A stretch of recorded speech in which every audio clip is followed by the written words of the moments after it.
반갑습니다. 안녕하세요. 예, 우리 부처님들 지난번에 화성유품 기억하시나요? 예, 까마득한 옛적에 이제 우리는 지금 석가모니 부처님 살아 계셨던 그 인도 당시를 생각하면 되게 오래됐잖아요. 이제 거의 3000년 전이니까 2700년 정도. 굉장히 오래됐다 생각하지만 부처님께서 그 당시에 대통지승 부처님 그 이야기를 하시는데 그때야말로 얼마나 오래전 옛날인지 삼천 대천 세계를 다 이렇게 가루로 만들어서 그것을 그냥 이렇게 세계에 그냥 다 뿌린 게 아니라 천 세계를 지나갈 때마다 티끌 한 방울씩만 떨어뜨리는 거예요. 그래가지고 그렇게 해서 그 삼천 대천 세계를 온 우주, 우리가 우주, 일반적인 우주라고 생각하는 것에 10억 배나 되는 거예요. 말하자면 10억 배의 우주, 태양을 중심으로 한, 우리는 태양을 중심으로 해서 이 우주가 하나라고 생각을 하지만 수억만의 태양이 있다는 거죠. 그런 우주, 그런 은하계가 있는데, 이제 그것이 가능한 일인가? 그 성경에 보면 그러잖아요. 태양도 하나고 달도 하나고 그것이 다 지구로 의해서 하나씩 만들어진 거라고, 온 우주가. 그렇지만 그게 아니라는 거죠. 부처님께서는 거의 2600년 전에 이미 그런 말씀을 하셨어요. 근데 요즘에 인공위성이라든가 여러 가지 과학기술, 관측 기기가 발달해서 분석을 해보니까 사람이 직접 안 가도 기계로서 우주 항공에 쏘아 올려서 거기서 받아오는 전파들을 분석을 해보니까 우리가 생각했던 이 우주 말고도 우리와 흡사한 우주가 얼마든지 있겠구나. 확인은 못했어요. 우리 과학이 아직 그만큼 발달을 못해서. 부처님은 2700년 거의 그 전에 이미 다 말씀하셨는데 그걸 아직도 우리 과학은 못 밝혔어요. 근데 그게 가능하겠구나. 그렇게 이제 과학자들이 어림짐작을 합니다. 그만큼 이제 과학이 발달해서 그것도 어림짐작을 하는 거예요. 그걸 이제 평행 우주 이론이라고 하는데, 얼마든지, 왜 우리가 그렇잖아요. 종이 한 장 여기 하나 저기가 있다면 이것을 복사하면 수천만 장이 될 수 있는 거예요. 근데 그게 현실이라고. 그게 이렇게 우리가 추측이 아니라 실제 그렇다는 거죠. 우리가 그만큼, 우리는 종이 한 장 여기 각자 이거 종이 한 장 꺼내보세요. 실감 나게 좀 꺼내보세요. 꺼내봐. 그래가지고 아무 종이나 꺼내서 눈을 가려보세요. 눈을 가리면 바로 눈앞에 있는 것도 안 보이죠. 우리의 안목은 그것밖에 안 돼요. 우리가 똑똑한 것 같아도 우리가 지금 엄청난 그런, 사실은 이 마음의 공덕, 모든 것을 알 수 있는 능력이 있는데 발휘를 못하고 있는 거예요. 그래서 근데 부처님 안목으로 보니까 얼마나 많은 세계가 있는지 모르죠. 그래서 그 많은 세계들을 지나서 티끌 한 점씩 떨어뜨려서, 그러면은 안 떨어진 데가 더 많을 거 아니에요. 천 세계마다 떨어뜨리고. 근데 그 티끌이 떨어진 곳과 안 떨어진 곳 모두를 다 다시 또 으깨 놓은 거예요. 그럼 또다시 티끌이 되는 거죠. 그 티끌 한 점 하나를 일겁으로 치라는 거죠. 그러면 일겁이란 세월이 이제 그냥 쉽게 말하면 수천만 년이라고 하면, 그 많은 티끌 하나마다 수억만 년으로 치면 아이고 어느 세월에 얼마나 오래됐다는 걸 짐작하실 수 있겠죠. 그렇게 오래 까마득한 옛적에 대통지승 부처님께서 그 당시 이제 왕의 입장으로서도 모든 걸 다 버리고 정말 참답게 영원한 생명의 진리를 찾아서 출가를 하신 거죠. 그래서 도를 성취하셨죠.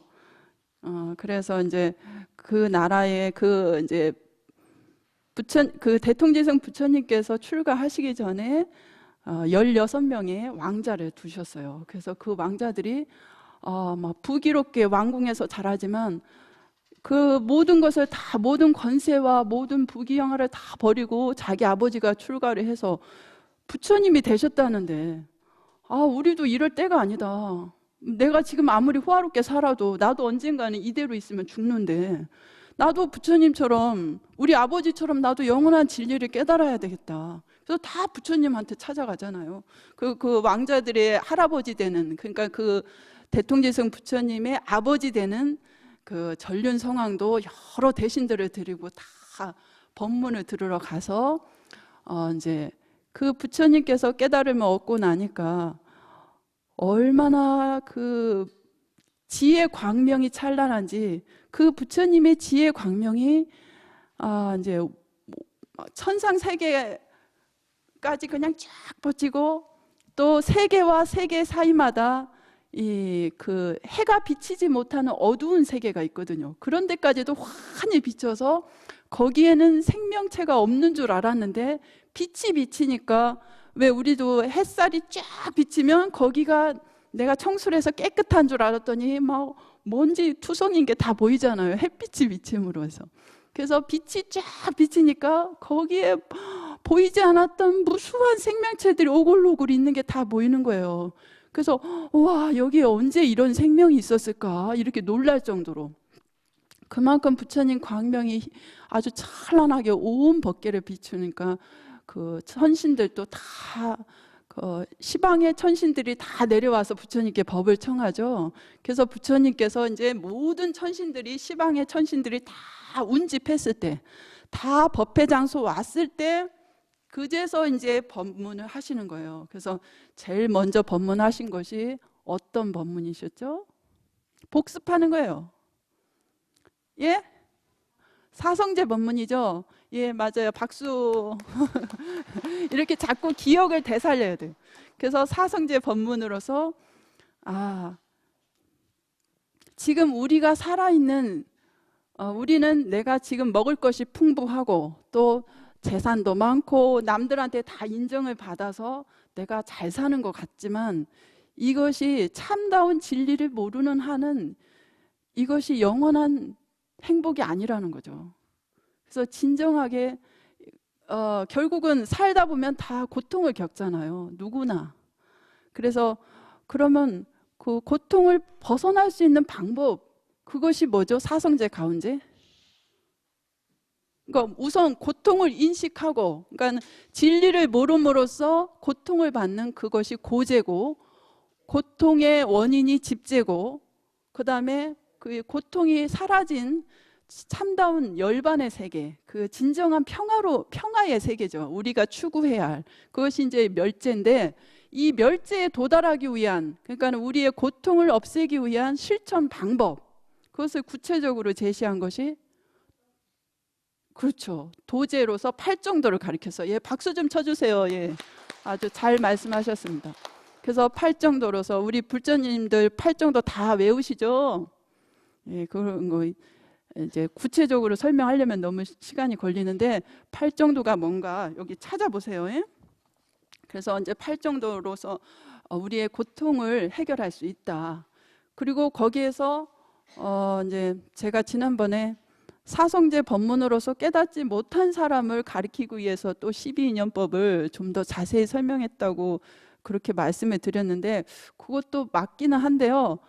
사실은 이제 사성제 법문은 이제 주로 성문승 아라한가를 목표로 하는 거고, 12연기법은 조금 더 깊이 있게 부처님께서 깨달으신 연기법의 진리를 이제 좀 더 깊이 있게 설명을 하신 거예요. 그러니까는 뭐 그 성문승보다 조금 더 깊이 있는 차원으로서 12연기법을 설하셨는데, 그 12연기법 기억하시죠? 처음에, 맨 처음에 무명으로서 우리의 인생의 고통이 시작됐다는 거 그때 공부했었죠. 예, 그러면은 그 12연기법에서 제가 이렇게 잘 이해를 하시고 계시나, 이렇게 한 가지만 질문 드릴게요. 그러면 우리가 이게 태어나고 죽음이 반복되는 것이, 생사의 고통이 반복되는 그 원인이 뭐예요?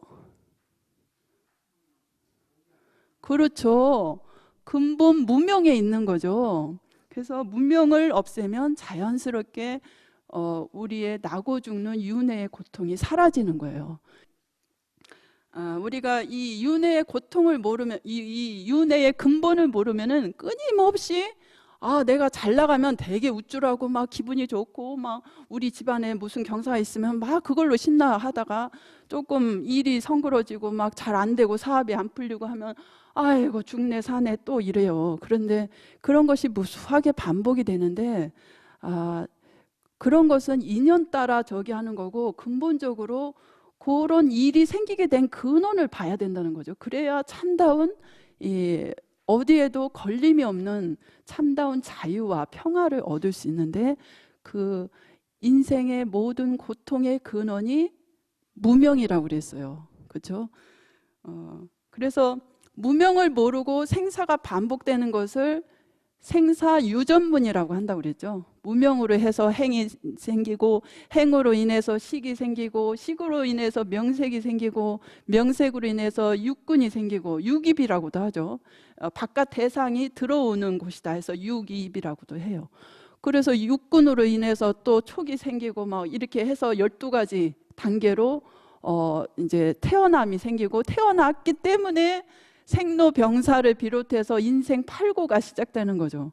그거는 인생 8구는 태어나는 윤회로서 존재하는 모든 중생은 어느 누구를 막론하고 그 사람이 뭐 잘생겼건 못생겼건 공부를 많이 했건 아니면 무식쟁이건 뭐 재물이 많건 상관이 없이 어느 인종이고 그런 모든 저기를 다 떠나서 모든 생명체는 다 겪는 거예요.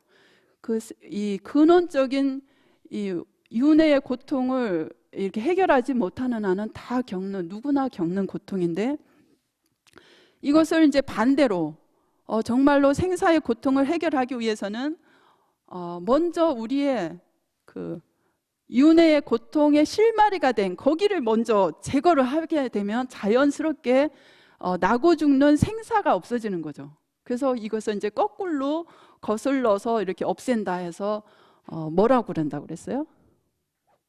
유전문이 아니라 유전문은 흐를 유자에다 이렇게 계속 물결이 이렇게 순차적으로 이렇게 내려오는 것처럼 강물이 이렇게 내려오는 것처럼 유전문이라고 하지만 이게 생사의 강물을 긴 강물을 거슬러 올라가는 거예요. 그러니까 이게 쉬운 일이 아니죠. 그래서 이것을 환멸문이라고 한다고 그랬죠. 예, 그래서 우리가 무명이 없어지면 행이 없어지고 행이 없어지면 자연스럽게 식이 없어지고 이러면서 자연스럽게 생으로 인한 모든 고통과 이게 근심 걱정이 다 사라진다고 그랬습니다. 그러면 정말로 이 12연기법을 제대로 이해를 했는가?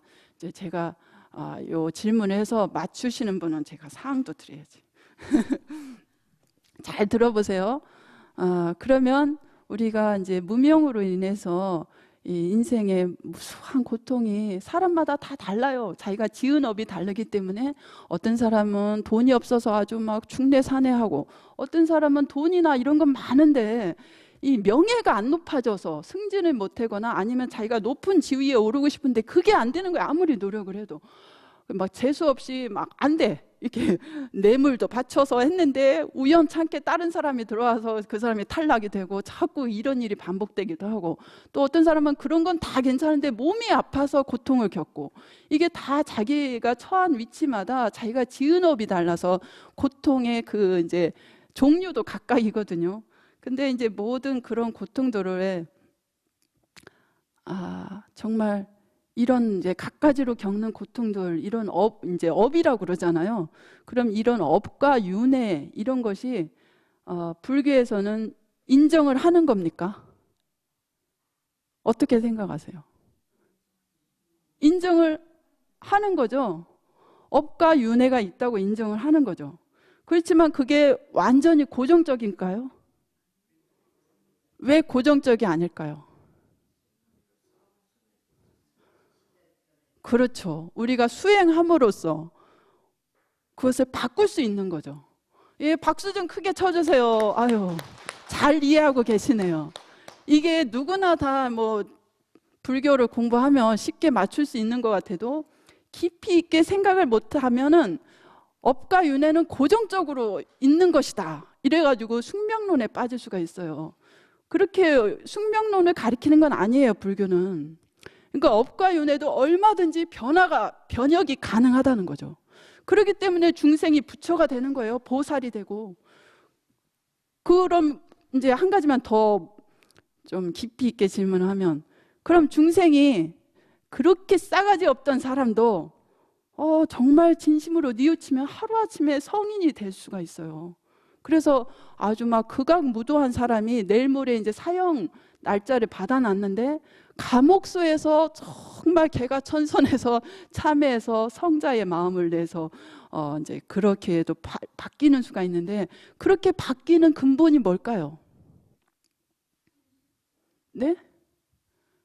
뭘 것 같아요? 우리가 여태까지 공부한 불교 공부한 것을 잘 생각을 해보세요. 쉬워요. 이거 어려운 거 아니에요. 근데 사람들이 쉬운데 이거를 놓쳐서 사람들이 불교를 뭐 업과 윤회에 고정적으로 거기에 빠져서 사주팔자 보고 막 이런 것이 불교인 줄 알아요. 그거 정말 불교를 잘못 이해하고 있는 거예요. 그러니까 업과 윤회가 무명으로 인해서 생긴 거기 때문에 무명이 없어지지 않는 한은 계속적으로 반복이 돼요. 그거를 업과 윤회를 인정을 하지만 이것이 완전히 고정적으로 바꿀 수 없는 숙명론으로 가리키는 건 아닌 거예요. 그러니까 부처님 당시에도 업과 윤회는 진작부터 이렇게 종교 사상가들이 많이 설했어요. 부처님 아니더라도. 그렇지만 불교와 다른 것은 그 사람들은 업과 윤회를 완전히 고정적으로 믿어서, 그래서 바꿀 수 없다고만 생각을 했어요. 그래서 부처님 당시에 그 전 종교계를 휩쓸었던 바라몬교에서는 완전히 그 업과 윤회가 결정적인 거다. 이거는 누구도 바꿀 수 없다는 식으로 해서 숙명론, 자인화교 이런 데서 완전히 숙명론에 빠져 있는 저기가 많았거든요.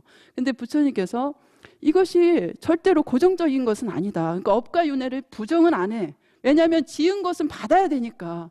그렇지만 이것이 결정적이지 않은 그 근원이 뭐냐고요. 그것을 알아야지. 그래야 제대로 불교를 이해하는 거예요. 재행무상. 거기서 한 발짝만 더 깊이 들어가 보세요. 그렇죠. 아이고, 우리 부처님도 정말 공부 열심히 하시네. 박수 좀 크게 쳐주세요. 본인에게, 우리 스스로에게 큰 박수를 보내세요. 정말 그렇습니다. 저도 제가 참 많은 사람이에요. 어렸을 때 멋모르고 왜 그렇게 쓸데없이 이렇게 꼬물꼬물 기어다니는 벌레들이 그렇게 지저분하고 막 싫은 거예요. 그래가지고 막 깔끔 하지도 않으면서 깔끔 떤다고 조금 막 개미들 막 모여 있으면 막 지저분해 그래가지고 막 죽였어요, 많이. 그래서 사실은 제가 수명이 짧아야 되는데 단명할 건데, 그래도 부처님 제자가 돼서 공부를 하다 보니까 이제 병고로서 대체를 많이 한 것 같아요. 그래서 수명이 늘어나는 것 같은데, 이 잘못 보기 때문에 이제 그런 죄를 많이 졌거든요. 그런데 제가 스님이 안 됐으면 아마 진작에 죽었을 것 같아요. 30화 이전에 죽었을지도 몰라요. 이거는 가정이지만, 근데 스님이 돼서 이 업이 바뀌어진 거예요.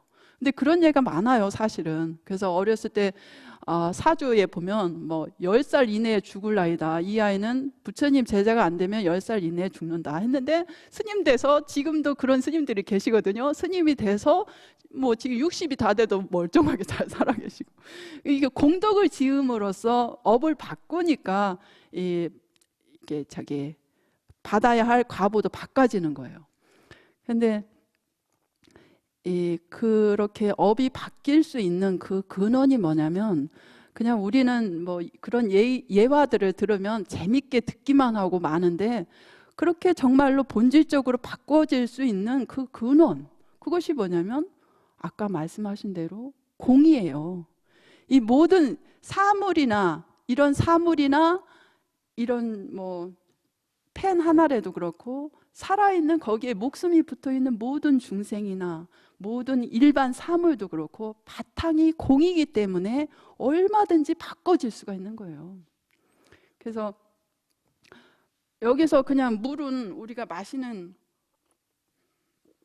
액체라고 생각하지만, 여기에 열을 가하면 이게 눈에 보이지 않죠? 수증기가 돼. 그리고 만약에 또 여기에 온도를 쫙 내려서 하면 이게 얼어지잖아요. 하나의 고체 덩어리가 되는 거예요. 딱딱한 덩어리.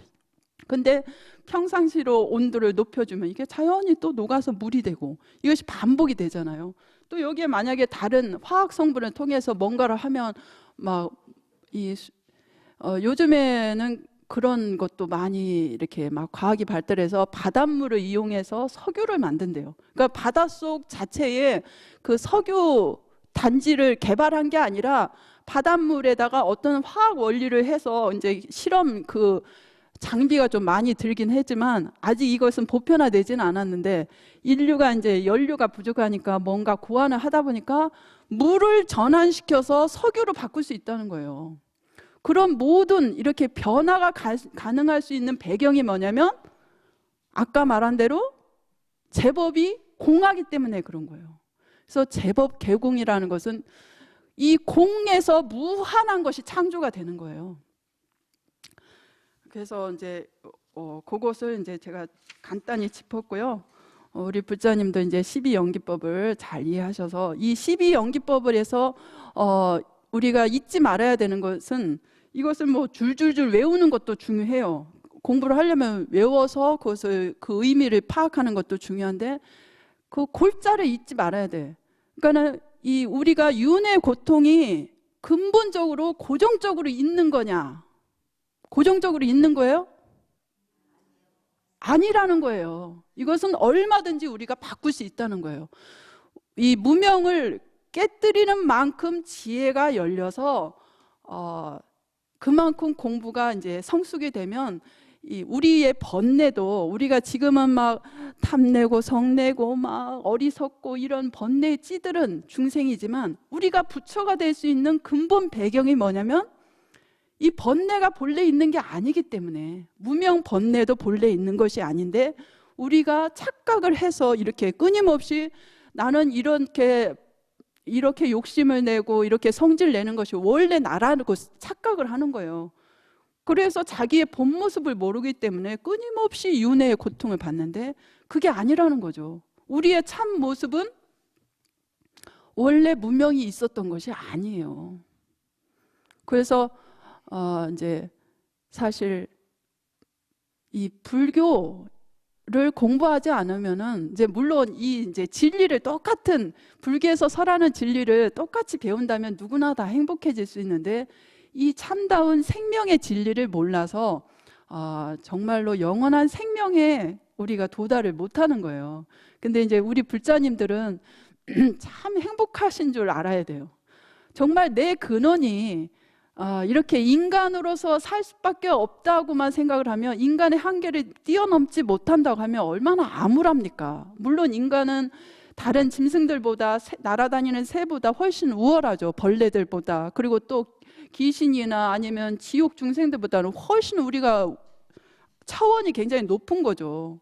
그렇지만 또 우리가 아무리 높다 해도 천신들보다는 수준이 낮아요. 그렇죠. 육도 윤회 가운데 그렇지만 우리가 기죽을 게 하나도 없다는 거예요.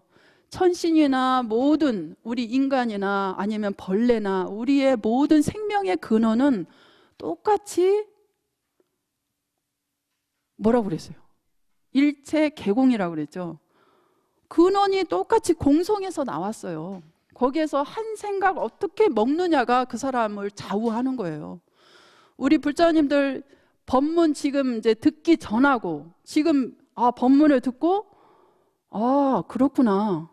정말 내 근원에 내 근본이 공으로서 나도 지금보다 훨씬 뛰어난 보살이 되고 부처님이 될 수 있구나. 이걸 자각한 이 상태하고 처음 들어와서 그냥 이제 법화경을 만나기 전하고 우리의 세포나 이런 모든 저기가 같겠어요? 다르겠어요?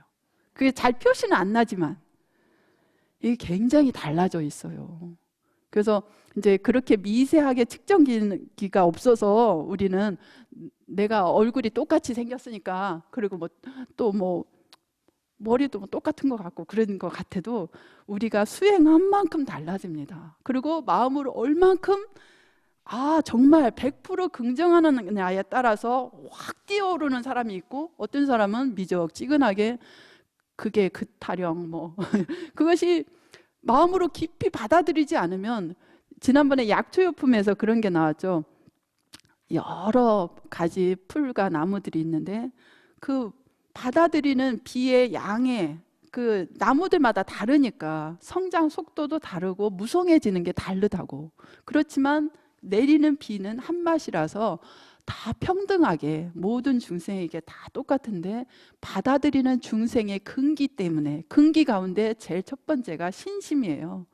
신심이고 또 정진이 있고 또 이제 5가지 오근이 있는데, 그런 여러 가지가 다르기 때문에 그 이제 수행의 진전 속도나 그 사람의 성장하는 그런 것이 조금씩 차이는 있어도 어쨌든 이제 불교를 공부를 많이 해서 법화경을 막 수천 번 썼는데 지금 와서 공부를 한 사람이나, 아니면은 불교를 전혀 모르다가 그냥 우리 집에 불교 집안이니까 이러다가 한 번도 불교 공부를 안 했는데 우연하게 누가 가자고 그래서 따라와서 법문을 들은 사람이나, 사실은 그 차이는, 겉모습의 차이는 있어도 근본은 차이가 있어요, 없어요? 차이가 없어요. 우리는 다 부처님이 될 수 있는 무한한 에너지, 그것이 공성이에요. 공의 성품이 그냥 빈 게 아니에요. 그것이 부처님의 공덕 에너지로 꽉 차 있는 거예요. 그런데 그것을 발현을 하느냐 마냐에 따라서 그 사람, 이제 그것을 발현할 수 있는 것은 이제 복의 기운이에요. 복을 지으면 따뜻한, 남에게 선행을 함으로써 스스로가 기분이 좋아지잖아요. 그렇게 자기를 긍정하게 돼요. 선행을 많이 하면. 그러면서 남에게 좋은 일을 많이 하다 보면요, 저절로 자기는 공부하려고 안 했는데 우연하게 법문을 들을 수 있는 기회가 닿기도 하고, 안 가려고 했는데 친구가 끌어서 가자고 해서 인도가 되거나, 이래서 그런 계기가 마련이 되고, 또 어떤 사람은 공부하러 왔는데도 또 막 갑자기 일이 생겨서 나가게도 되고, 이렇게 차별이 있거든요. 그것이 다 인연 복의 차이가 있는데, 그런 것도 이제 저마다 지은 그것이 조금씩 달라서 그런데, 지금 당장 우리가 과거 생에 지은 거나 그 전에 지은 것에 그 영향도 받지만, 현재 내 일념이 어떻게 먹느냐에도 굉장히 좌우를 많이 해요.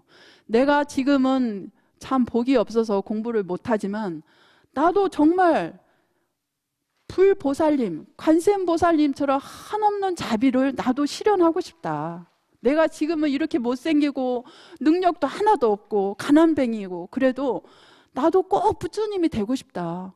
그런데 관세음보살님이 중생들에게 가장 가깝고 친절하고 천수천안이잖아요. 그러니까 어려운 사람 다 도와주니까 나도 언젠가는 꼭 천수천안이 돼서 모든 사람을 다 도와주고 싶다. 이런 마음이 지극하면 지극할수록 공부의 진전 속도가 확확 달라져요. 그것이 얼만큼 그 사람의 간절함이 있느냐, 그걸로 이제 차이가 많이 지는 거죠. 그래서 우리가 이제 지금 현재 내 한 생각, 큰 원력을 세우는 것이 얼마나 그게 자기 자신을 북돋우는지 몰라요. 그래서 이제 원력을 세우기 위해서는 먼저 해야 될 것이 참회입니다. 왜냐하면 현재 내가 부처님이 될 수 있는데 지금 중생 노릇을 하는 것은, 이것은 분명히 내가 잘못된 생각과 잘못된 행위를 한 그런 것이 있어서 요 모양 이 꼴이 된 거니까, 내가 본래는 부처님인데 내가 이렇게 옹졸하게 생각하는 건 정말 내가 뭔가 이렇게 참 잘못된 생각이 있고 내가 참 허물이 많구나 해서 스스로를 돌아보고, 제가 참 부처님, 저는 앞으로 정말 나 자신의 이익보다는 모든 중생을 다 내 생명으로 알고 내 가족으로 알고, 그래서 모든 생명이 이익되도록 이제 어느 한 순간 찰나도 제 자신의 이익보다는 남에게 이익되는 그런 생각을 먼저 하고 행동을 하고, 말도 남에게 용기를 주고 뭔가 도움이 되는 그런 말만 하겠습니다 하고 원력을 세우는 것이 아주 우리 수행의 이 탄탄한 이 백이 되는 거예요. 그러니까는 본인의 철저한 참회와 서원을 세우는 거. 이것이 지난 전생의 업보를 다 녹입니다. 그래서 이제 요 화성 유품에서 12연기법 설한 것을 제가 너무 강조를 많이 하다 보니까 시간이 빨리 가네. 이제 그만하고요. 그거 조금 한 페이지만 넘겨보세요. 그래서 대통지승 부처님께서 이 법문을 설하셨을 때 그 600만억 나유타 사람들이 일체 세간법에 영향을 받지 않았기에, 이것이 이제 한글로는 52페이지고요. 한문은 176페이지에 있습니다. 거기에 보면 이제 대통지승 부처님께서 사성제와 또 팔정도 그리고 12연기법을 설하셨잖아요. 그럼으로써 이걸 가리킴을 의도가 뭐예요? 업과 윤회가 인정이 되지만 이 업과 윤회를 바꿀 수 있는 근본 공사상을 같이 가리킨 거예요. 그래서 너희가 바로 그 원래 무명이 없었던 청정한 근원, 그 열반의 경지를 너희도 성취할 수 있다. 팔정도를 제대로 닦으라. 이제 이렇게 하신 건데, 그래서 이 법문을 설하셨을 때 600만억 나유타 사람들이랬어요. 나유타라는 것은 600만억도 엄청난 수지만 나유타는요, 여기에 곱하기 나유타예요. 나유타는 아승지라는 소리 많이 들어봤죠? 아승기라고 하고. 근데 이제 원래는 아승기야인데 그것은 이제 음력으로 해서 아승기라고 하고 아승지라고도 합니다. 근데 아승지가 이제 우리말에서는 이런 수리 단위가 없어요. 이게 수천억을 뜻하는 건데, 수천만을 뜻하는 건데, 이 아승지의 10,000배 되는 게 나유타 개념이에요. 그러니까 인도가 굉장히 논리학이 발달하고요. 수리학도 엄청 발달했어요. 고대 인도도. 지금도 우리가 그 인도를 못 따라가요. 수리학이나 이런 면에서. 논리학도 마찬가지고. 그래서 이 나유타라는 개념이 우리 수학에는 없어요. 우리나라 수학에는. 이것은 아승지의 10,000배 되는 엄청난 숫자예요. 그러니까 600만억 나유타 사람들이라는 것은 우리가 헤아리지 못하는 그런 수예요. 그런 아주 무수한 사람들이 일체 세간법에 영향을 받지 않았기에 모든 번뇌에서 마음이 해탈하게 되었대요. 그래서 우리 불자님들 잘 생각해 보세요. 일체 세간법에 영향을 받지 않아서 해탈을 한 거예요. 그러면 일체 세간법에 영향을 받지 않으려면 어떻게 해야 될까요? 이것이 무슨 뜻일까요? 여기에서 의미하는 바가. 그냥 우리는 줄줄 그냥 책으로 읽을 때는 그냥 읽죠. 그렇지만 여기에 아주 깊은 의미가 있다는 걸 우리가 알아차려야 돼요. 일체 세간법에 영향을 받지 않았다는 것은, 일체 세간법이라는 것은 모두 다 인연으로 되어진, 좋은 것이 있으면 나쁜 것이 있고 또 긴 것이 있으면 짧은 것이 있고, 이런 다 차별 세계예요. 그리고 부자로 사는 사람이 있으면 그 밑에는 반드시 어렵게 사는 사람들이 있어요.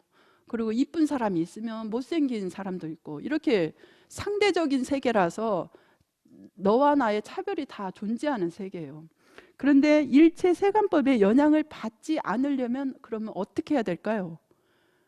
이런 차별 현상계에 그 현상계 너머를 봐야 되겠죠.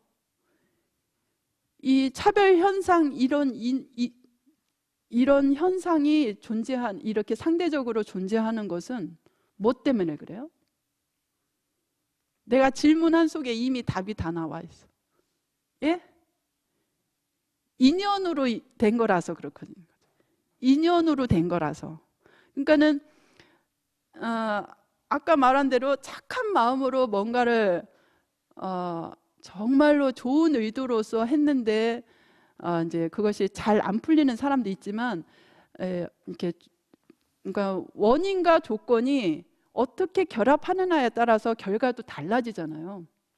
근데 그 원인도 우리의 마음가짐도 천차만별이거든요. 어떤 마음으로 했느냐. 가령 돈을 벌더라도 이것을 내가 돈을 벌어서 잘 살기 위해서냐, 아니면 정말로 남에게 도움을 주기 위해서 돈을 버냐, 뭐 여러 가지 요건들이 있잖아요. 동기가. 그러니까 각가지 차별 조건이 다 달라요. 그러니까 결과도 다른 거예요. 그런 인연으로 되어진 모든 차별 현상계, 거기에서 우리는 이제 껍데기만 보기 때문에 시시비비를 해요. 나는 똑같이 노력을 했는데 왜 나는 이렇게 억울하게 돈을 조금밖에 못 버냐? 너는 몇 시간밖에 노력을 안 했는데도 나보다 훨씬 더 많이 벌고 승승장구하고 왜 그러냐 하고 불평 불만이 생기기도 하고, 또 똑같은 부모 밑에서 낳는데도 누구는 잘 살고 누구는 못 살고, 누구는 이쁘게 같은 부모님인데 똑같은 유전자인데, 저도 그렇거든요. 우리 큰 오빠는 되게 잘생겼어요. 근데 저는 되게 못생겼어요. 그리고 신경질 나고, 그래서 막 이제 그걸 다 부모님 탓으로 하지. 이제 나를 꼴찌로 나서 못생길 거 아니냐 이러면서 이제 철없으니까. 그런데 그런 이제 모든 차별도 그런 거에 이렇게 현상계에 드러난 차별에 집착을 해서 시시비비를 하면 끊임이 없다는 거예요. 그렇잖아요. 거기에 그 차별이 존재하게 된, 차별이 나오게 된 근원적인 그 배경이 뭔가. 물론 이제 거기에 원인을 찾을 수 있을 거예요. 뭔가. 그런데 이제 아무래도 화를 많이 낸 사람, 성질을 많이 낸 사람은 이렇게 얼굴이 못생겨진대요. 그게 과학으로도 밝혀졌어요. 왜냐하면 우리가 성질을 한번 이제 겉으로 내는, 그냥 일부러 내 아이를 가리키기 위해서 엄마가 억지로 화를 내고 싶지 않은데 화내는 거하고는 또 달라요. 근데 정말 마음으로부터 분노가 일어나서 성질을 내잖아요. 그러면은 굉장히 요즘에 하도 과학 장비가 좋은 게 많아서 그 화딱지가 속에서 확 올라왔을 때 그 입김을 조사를 해보니까 정말 시커멓더래요. 근데 이게 마음이 평온했을 때 입김을 확 부으면 그건 아주 순백의 아주 하얀 하얀 색으로 변한대요. 그리고 측정기가 있어요. 그 보통의 마음일 때는 어떻게 바뀌고. 그런데 우리가 한번 화를 이제 성낼 진자를 써서 진심이라고 하잖아요. 그러니까 진심으로 말한다, 그게 아니라 막 성질이 나서 불같은 마음이 확 나를 이렇게 모욕을 줘. 너 두고 보자. 내가 너 가만두나 봐 하면서 속에서 확 막 이런 게 솟아와서 했을 때는 그것이 그 상대방에게 전해지기 이전에 본인 세포 속에 안 좋은 호르몬으로 쫙 바뀌는 거예요. 그래가지고 그 사람의 세포가 다 못생겨진대요. 그러니까 이제 성질을 많이 내면 결국은 다 미운 자식으로 나오는 거예요. 이제 저도 성질을 많이 내서 그래요. 그리고 이제 이런 인과응보는 당연한 거라고 그러잖아요. 이제 과학으로 다 증명이 돼서. 그래서 이제 보시를 많이 한 사람이 잘 사는 그런 과보를 받게 되고, 또 이제 똑같은 친구 간에도 똑같이 이렇게 회사에 들어갔는데 걔만 어떻게 해서 걔가 아이디어 낸 것만 자꾸 발탁이 돼서 걔만 자꾸 승진을 해요. 그러면 은근히 화딱지가 나지. 왜냐하면 같이 출발을 했는데, 그리고 나이도 똑같고 같이 입사를 했는데, 그래 봐요. 그러면 비교가 되니까 화가 자꾸 나죠. 근데 또 이제 겉으로는 칭찬을 해주고 잘 됐다고 축하를 하지만 속으로는 질투심이 막 일어나잖아요. 그럼 이제 그런 시기 질투가 많으면 그 사람이 어느 나라에 태어나든지 신분이 아주 천해진대요. 그래서 남의 일 심부름꾼을 해야 되거나 뭔가 그렇게 떨어진다는 거죠. 왜냐하면 질투를 했기 때문에. 근데 그러니까 현명한 사람은 친구가 잘 나가는 게 조금 배가 아파도 이러면 안 되지. 친구가 잘 되면 나도 내가 된 것처럼 좋아해 줘야지. 이제 이렇게 이제 계산하는 마음으로 해도 그나마 조금 나아요. 근데 진심으로 친구가 잘 된 걸 보고 내가 된 것보다 더 좋아해 봐요. 왜? 부모 마음은 그렇잖아요. 부모님은 당신은 정말 천하고 힘든 일을, 농사 일을 하면서도 자식이 남에게 칭찬받고 잘 되면 당신이 잘 된 것보다 더 좋아하잖아요. 그런 마음으로 친구한테도 정말로 진심으로 친구가 잘 된 걸 좋아해 주면은 그 사람이 복이 없었다가 아니도 그 사람을 진심으로 그 사람의 좋은 것을 칭찬해주고 좋아한 마음으로부터 그게 겉으로 칭찬하고는 또 달라요. 이게 공덕이. 우리 마음은 아무리 숨기려고 해도 숨길 수가 없는 거예요. 속으로 생각하는 것은 아무도 모르니까 뭐 숨길 수 있으려니 하지만 명명백백하게 과보가 나오는 거예요. 하나도 뭐 빈틈이 없다는 거죠.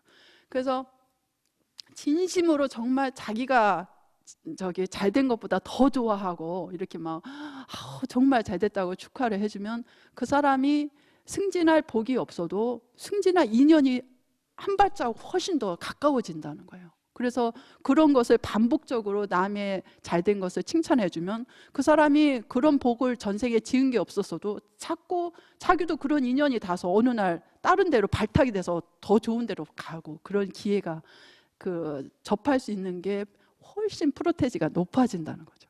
그러니까 현재 우리가 어떤 마음을 먹고 어떤 서원을 세우고 어떤 상황에 있어서 대처를 하느냐, 이것이 사실은 내 운명을 좌우하는 열쇠인 거예요. 그래서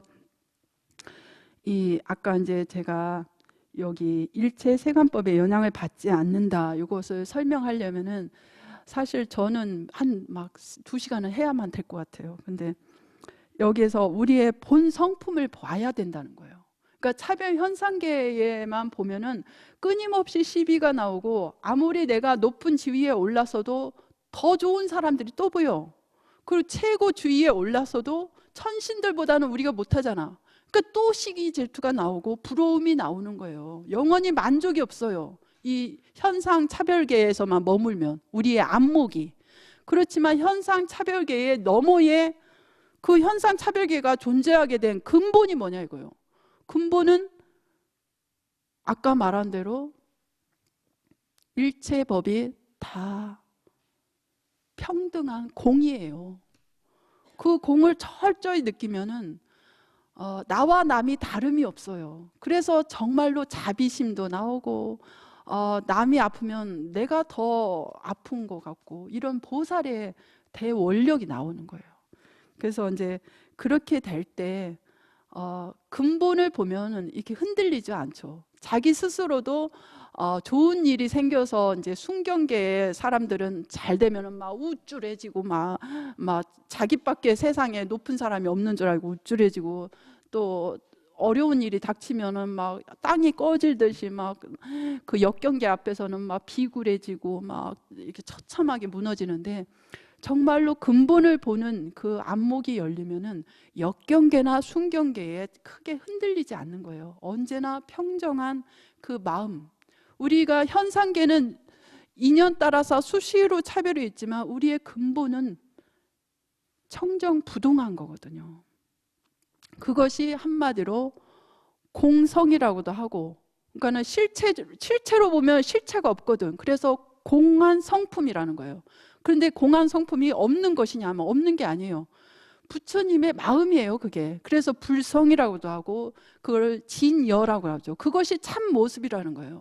그러니까 우리의 진정한 자아 발견을 하면, 나는 어느 집안에, 대한민국 사람으로서 황씨 집안에 태어나서 황가고 박가고 김가고, 거기에 뭐 넷째 딸이고 뭐 첫째 아들이고, 이런 차별로서 내가 존재하는 게 아니에요. 이거는 겉모습인 거예요. 이번 생의 인연이지 이것이 나의 참모습이 아닌 거예요.